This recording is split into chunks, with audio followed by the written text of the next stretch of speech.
আসসালামু আলাইকুম। কি অবস্থা সবার? বরবাদের পাশাপাশি যেই সিনেমাগুলো দাগি, জঙ্গলি, জিন 3, চক্কর, ওভারঅল এই ঈদে 6টা সিনেমা মুক্তি পাইছে। এই 6টা সিনেমার বক্স অফিস নিয়ে একটু কথা বলতে চাই। কে কেমন পারফরমেন্স করলো দিন শেষে? আজকে 6ষ্ঠ দিন চলতেছে যদি ভুল না করে থাকি। তবে আমার হাতে এই মুহূর্তে আছে 5ম দিন পর্যন্ত যেই কালেকশনটা সেটা। তো বন্ধুরা, এখানে সব থেকে কোন সিনেমাটা এগিয়ে আছে সেটা নতুন করে বলতে হবে না। বরবাদ সবার উপরে আছে এবং এতটাই উপরে আছে যে সেটা ধরা ছোঁয়ার বাইরে। এক কথায় বরবাদ সিনেমার ধারের কাছেও অন্য কোনো সিনেমার কালেকশন নাই। আর সেটাই স্বাভাবিক, কারণ বরবাদ সিনেমাটা কার সেটাও তো দেখতে হবে, মেগাস্টার শাকিব খানের। যেহেতু মেগাস্টার শাকিব খানের, এই কারণে সিনেমা হল সংখ্যাও কিন্তু অনেক বেশি। সেই সাথে সিনেমাটা এমন একটা সিনেমা যেটা কিন্তু দর্শক বারংবার দেখতে যাচ্ছে। ইভেন এই ভিডিও করার আগ মুহূর্তে এক ভাই আমাকে কল দিয়েছিল যে আমার জেলায় খুব বেশি সিনেমা হল নাই, মাত্র 2টা। একটাতে দেখার মতো অবস্থা নাই, আরেকটা ওই যে বারবারই অনেক ভিডিওতে বলছি, মধুপুরের মাধবী সিনেমা হল। সেই সিনেমা হলে অনেকেই যাচ্ছে এবং আমাকে কল দিয়ে যাচ্ছে, ভাই মধুপুরের মাধবী সিনেমা হলে যেখানে আপনি সিনেমাটা দেখে আসছেন ওইখানে যাচ্ছি আজকে পরিবার সহ। এইরকম অনেক কল আমি পেয়েছি। একটু আগে এই ভিডিও করার আগে এক ভাই আমাকে ফোন দিয়েছে, তাকে আমি চিনি না। সে আমার বলতেছে যে আমি টাঙ্গাইলের, আমি আজকে সিনেমা হলে যাচ্ছি আমার পরিবার সহ বরবাদ দেখতে। সো কেমন পরিবেশ, ভেতরের পরিবেশটা কেমন ভাই আপনি যদি একটু বলে দিতেন তাহলে। যেহেতু পরিবার নিয়ে যাচ্ছি, তখন আমি বললাম যে মাধবীতে গেলে কোনো সমস্যা নাই, সিঙ্গেল স্ক্রিন হলেও সেটা আপনি সিনেমা হলে সিনেমা দেখার সময় ফিল করবেন না। একদম ভেতরে এসি করা দুর্দান্ত একটা পরিবেশ, মানে সিনেমেটিক একটা আবহ ক্রিয়েট করে। এই ধরনের একটা পরিবেশে বসে আপনি সিনেমাটা উপভোগ করতে পারবেন। তো আমার কথা শুনে ভাই খুব আশ্বস্ত হলেন এবং সিনেমাটা দেখতে যাবেন বলেই জানালেন আজকে যাবেন। সো এরকম অনেকেই ওয়ার্ড অফ মাউথের জোরে এই বরবাদ সিনেমাটা বারংবার দেখে আসতেছে। অনেকেই আছে একবার, দুবার, তিনবার, চারবার, 5বার পর্যন্ত দেখে ফেলেছে। সো এই সিনেমার ধারের কাছে কে থাকবে ভাই? তো কথা না বাড়িয়ে চলুন 5 দিনে বরবাদ কেমন কালেকশন করলো সেটা সম্পর্কে একটু জানি। মাত্র 5 দিনে বক্স অফিসে বরবাদ সিনেমাটা ঝড় তুফান তাণ্ডব চালিয়েছে। বরবাদ সিনেমাটার 5 দিনের কালেকশন হচ্ছে 13,91,00,000 টাকা। চিন্তা করে দেখেছেন, এত সীমিত সংখ্যক সিনেমা হল নিয়ে, যে সমস্ত সিনেমা হলে দর্শক গিয়ে সিনেমা উপভোগ করার যোগ্য না, সেই সমস্ত সিনেমা হল নিয়েও বরবাদ যে কালেকশনটা দেখাচ্ছে, সেটার পেছনে, সেটার নেপথ্যের একজন নায়ক, তার নাম কি? মেগাস্টার শাকিব খান। এবং এই সিনেমা যারা নির্মাণ করেছে, মেহেদী হাসান হৃদয়, প্রযোজক শাহরিন সুমি এবং আরেকজন আছেন, আরো কয়েকজন আছেন। তো আমি সবাইকে একটা স্যালুট দিতে চাই। দুর্দান্ত দুর্দান্ত দুর্দান্ত এই ধরনের সিনেমা বাংলা চলচ্চিত্রে হতে থাকলে সেই দিন আর খুব বেশি দূরে নয়, যেই দিন আসলে এখন পার করছে সাউথ ইন্ডাস্ট্রি। চিন্তা করতে পারবেন না, এই সিনেমাটার যেই কালেকশন প্রতিদিন ডে বাই ডে বেড়ে চলেছে, সেইভাবে যদি চলতে থাকে তাহলে অচিরে এই সিনেমাটা 70 কোটি পার করে 100 কোটির কাছাকাছি চলে যাবে। বরবাদ সিনেমাটার কালেকশনের সব থেকে বড় একটা পজিটিভ ব্যাপার হচ্ছে একজন দর্শক বারবার যাচ্ছে দেখতে। আর এটা যখন ঘটে তখন একটা সিনেমা ইন্ডাস্ট্রি হিট হওয়ার একটা দারুণ সম্ভাবনা থাকে। 5 দিনের যে কালেকশন, সেটা দেখে তো মনে হচ্ছে ইতিমধ্যে ব্লকবাস্টারের খাতায় নাম লিখিয়ে ফেলেছে বরবাদ, কারণ আজকে তো 6 দিন হয়ে গেল। সো আজকের কালেকশন যোগ করলে অবশ্যই এটা ব্লকবাস্টার অলরেডি হয়ে গেছে। আমি কিন্তু জাস্ট মাল্টিপ্লেক্স, সিনেপ্লেক্স এবং সিঙ্গেল স্ক্রিনের টোটালটা বলতেছি। আর বাদ বাকি যে আরো আছে, গানের রাইটস আছে, সিনেমার রাইটস আছে, ওটিটি রাইটস, অনেক কিছু আছে, স্পন্সর আছে, সেগুলোর কথা আমি এখানে কিন্তু বলতেছি না। তার মানে বুঝতে পারছেন বন্ধুরা, যে যদি 5 দিনে 13 কোটি প্লাস বলতে 13,91,00,000 যদি ইনকাম করেই থাকে, তাহলে আগামী আরো 5 দিনে সুপার ডুপার ব্লকবাস্টার হিট হয়ে যাবে, তারপরে ইন্ডাস্ট্রি হিট হয়ে যাবে। সময়ের অপেক্ষা, সময় বেশি লাগবে না। যদি এভাবেই চলতে থাকে তাহলে প্রিয়তমা এবং তুফানের রেকর্ড ব্রেক করে দিন শেষে এটা ইন্ডাস্ট্রি হিট হয়ে যাবে। আচ্ছা, বরবাদের কথা তো বললাম।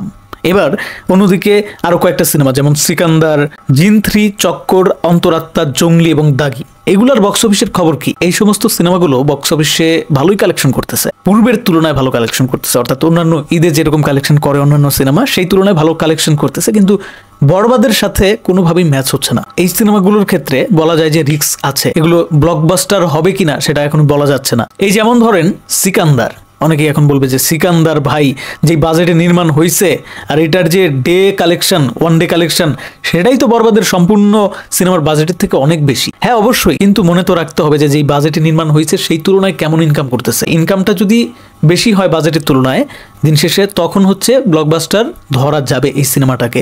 তো আমরা যদি সেইভাবে চিন্তা করি তাহলে দেখতে পাচ্ছি যে সিকান্দার মুভিটি 6ষ্ঠ দিনে মাত্র 205 কোটি টাকা আয়ের পরেও তা কিন্তু ফ্লপ হিসেবে ধারণা করা হচ্ছে, কারণ এইটা যেই বাজেটে নির্মাণ হয়েছে সেই তুলনায় আয় কিন্তু খুবই কম। অন্যদিকে জিন 3 যে মুভিটা সজল এবং নুসরাত ফারিয়ার, পঞ্চম দিনে তাদের কালেকশন ছিল মাত্র 18 লক্ষ টাকা, যা বক্স অফিসে ভালো ব্যবসা করার জন্য যথেষ্ট নয়। আমার কথা কি আপনারা বুঝতে পারছেন?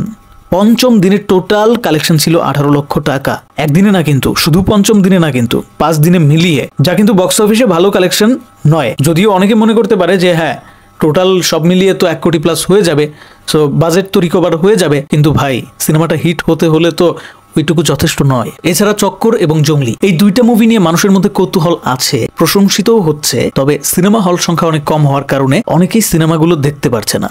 যেমন আমি নিজেও, আমি এখন এই সিনেমাগুলো দেখতে হলে ঢাকা যেতে হবে। সো এই মুভিগুলা হয়তো ভালো করতো, সিনেমা হলের সংকটের কারণে সেটার হয়ে উঠতেছে না।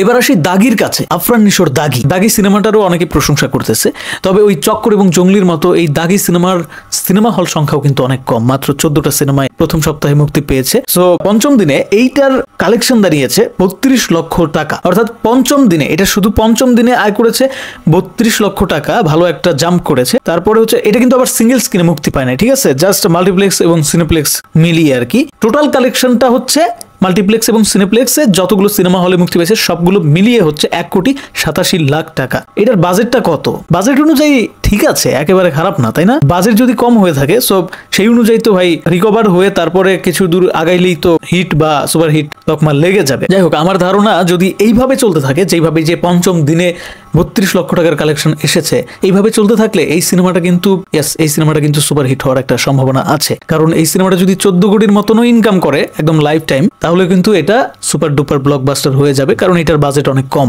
তার মানে টোটাল বিষয়টা কি দাঁড়ালো?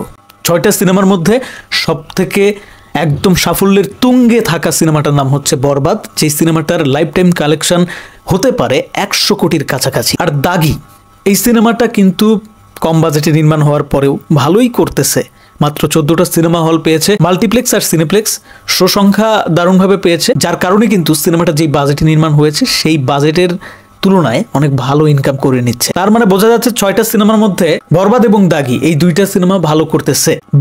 বাদবাকি যে সিনেমাগুলো আসছে সেগুলো নিয়েও আলোচনা হয়েছে, সেগুলোর প্রতিও দর্শকের তুমুল আকর্ষণ আছে, তবে কিভাবে যেন সেগুলো পিছিয়ে আছে, অনেক যোজন পিছিয়ে আছে। ওয়েট, শুধু 5 দিনের কালেকশন বলে ক্ষান্ত হতে চাই না। এইমাত্র আমার হাতে এসে পৌঁছালো বরবাদের 6 দিনের টোটাল কালেকশন, দেখে আমার চক্ষু চরক গাছ। এইভাবে যদি চলতে থাকে 100 কোটি টাকা ছবে ভাই। 6 দিনে মোট কালেকশন দাঁড়িয়েছে 23 কোটি 54 লক্ষ টাকা। Already blockbuster hit, already blockbuster hit. আর 2টা দিন যাইতে দাও বন্ধুরা, তারপর ইন্ডাস্ট্রি হিট। 6 দিনে 23 কোটি টাকা কামায় ফেলছে ভাই। সিনেমার বাজেট 14-15 কোটি টাকা, 15 কোটি প্লাসই ধরলাম আমি, বাজেট রিকভার হয়ে গেছে। এবার যা কামাচ্ছে সেটা লাভ। একমাত্র মেগাস্টার শাকিব খানের মাধ্যমে এটা সম্ভব। আমি স্পিচলেস। দুর্দান্ত একটা সাফল্যমণ্ডিত সময় এটা বাংলা সিনেমার জন্য। এই বরবাদ সিনেমাটার সাফল্য দেখে অন্যান্য সিনেমার নির্মাতারা, অন্যান্য প্রযোজনা প্রতিষ্ঠানগুলোও কিন্তু অনুপ্রাণিত হবে এই ধরনের বিগ বাজেটের বড় অ্যারেঞ্জমেন্টের সিনেমা, আউট অফ দ্য বক্স চিন্তা ভাবনার সিনেমা তৈরি করার জন্য। এই মুহূর্তে দাঁড়িয়ে একজন বাচ্চা ছেলেকে প্রশ্ন করলে সেও বলবে যে মেগাস্টার শাকিব খান ছাড়া বাংলা সিনেমাকে এই মুহূর্তে ভাবা সেটা অসম্ভব। আর কিছু মানুষ সেটা বুঝে না, বুঝেও না বুঝার ভান ধরে। কিছু দর্শক আছে যারা শাকিব খানকে পছন্দ করে না, এখনো পর্যন্ত এত রেকর্ড ব্রেকিং ব্যাপার দেখেও তারা হাসতেছে, তারা বলতেছে এগুলো সব ভুয়া বা হচ্ছে বিভিন্নভাবে চোর জবরদস্তি করেই তারা কথাই জিততে চাচ্ছে। তাদের উদ্দেশ্যে বলবো যে আপনারা এরকম করতে থাকেন, সমস্যা নাই। শাকিব খানের কেরিয়ার জুড়েই সাফল্য। আজকে এই কারণেই শাকিব খান যেখানেই যায় ক্যামেরাগুলো তার পেছন ছাড়ে না, সে যেখানেই যাচ্ছে সেখানেই একটা করে ব্লাস্ট হচ্ছে, এই ধরনের বরবাদ তৈরি হচ্ছে, একটা তুফান তৈরি হচ্ছে, একটা প্রিয়তমা হচ্ছে। ইন্ডাস্ট্রি শাকিব খানের উপরে নির্ভরশীল হয়ে আছে, হয়ে থাকবে। তিনি যতদিন থাকবেন, সূর্য যতদিন জ্বলবে, শাকিব খানের ভক্তদের মনে তার জন্য ভালোবাসা ততদিনই চলবে। শাকিব খান হয়তো একদিন থাকবেন না, কিন্তু তার এই যে অবদান সেগুলো কিন্তু জল করে চলবে।